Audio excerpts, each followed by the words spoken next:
So, good evening. I guess it should be good night in many places. Um, it's about 11:49 p.m.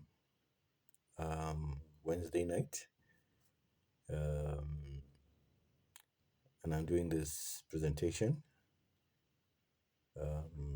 Hope you find it um, interesting.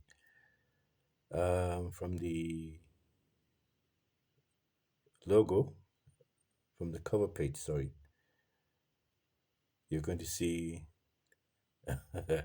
two words. Now, for an average Nigerian, it's going to be like really like funny. Okay, but let's get started, and then we'll see what it's all about. So, poto poto, poto poto. Can mean basically one thing to many Nigerians, like I said. So, in the Nigeria lingo, it's online. It's a pidgin, Nigerian pidgin English. Pidgin is like a funny kind of language we use in Nigeria. The most direct definition is mud, dirty water, muddy or mucked sanded water. And there's an example, but we'll look at another very sweet, delectable example.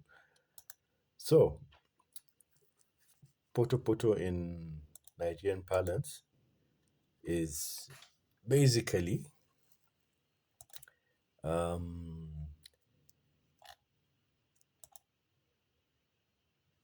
muddy dirty, muddy water or sandy water, as we described. It has several meanings and contexts across the region. It's a mud and slurry,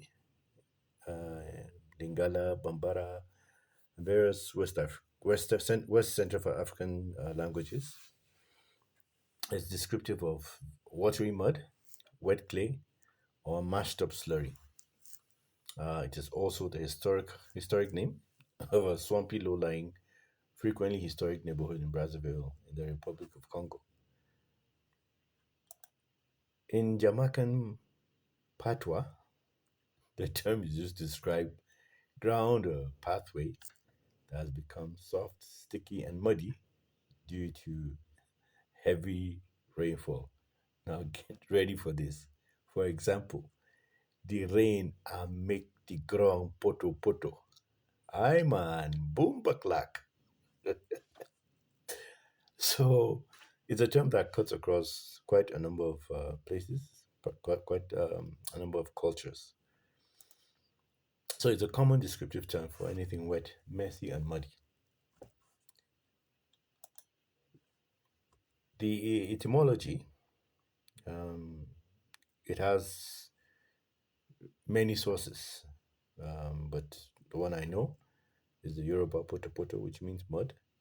But then it comes from other um, languages.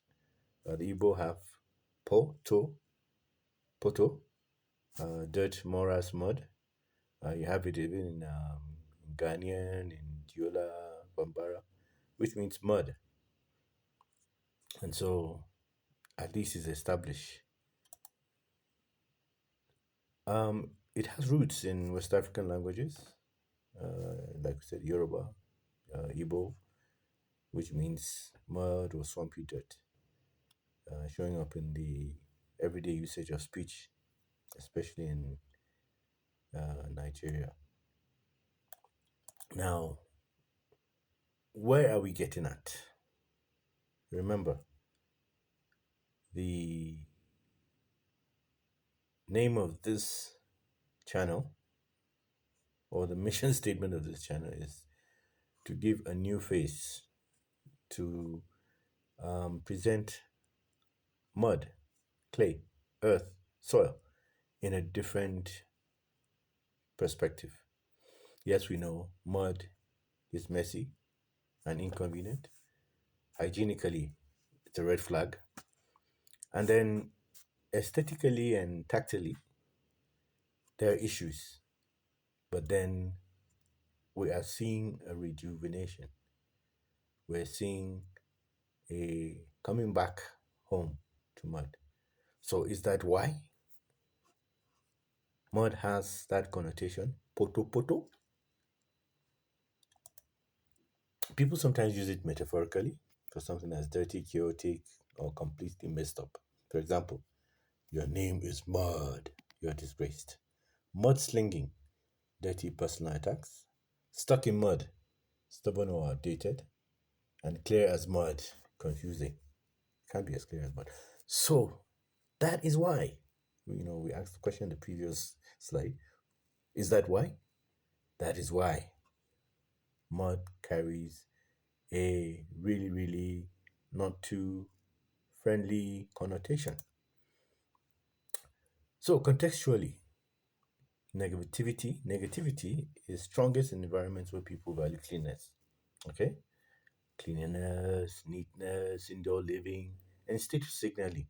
You wear a nice dress, white, and little kids playing in the mud run towards you.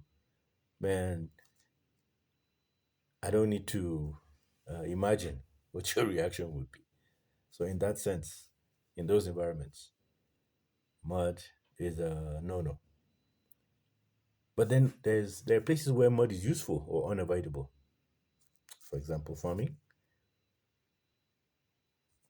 As a farmer, anybody engaging in that kind of work, you have to come in contact with mud. There is no way about it.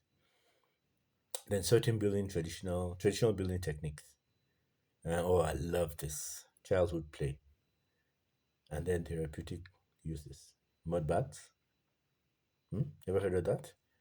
And here the attitude softens or then turns positive.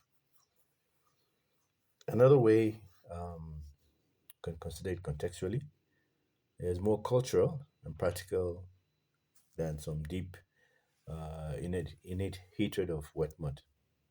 So people think negatively of mud mostly because it's messy, it signals potential uncleanness, and language has spent centuries treating it as a metaphor for everything undesirable.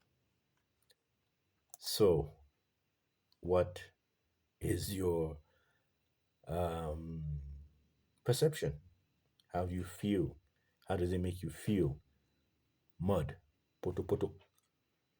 Now, I thought about this deeply, and I want to believe that this is the sole reason. This is the sole reason why we have this issue, the perception issue, whether it's in form of compressed bricks, whether it's in form of ramdas, cob. Just think of it.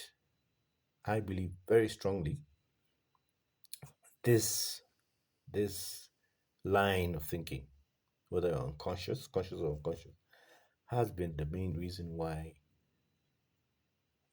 this very, very wonderful material is perceived the way it is.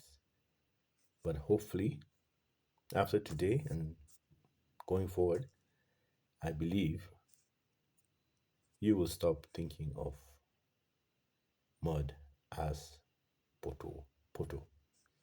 See you around. Thank you for listening.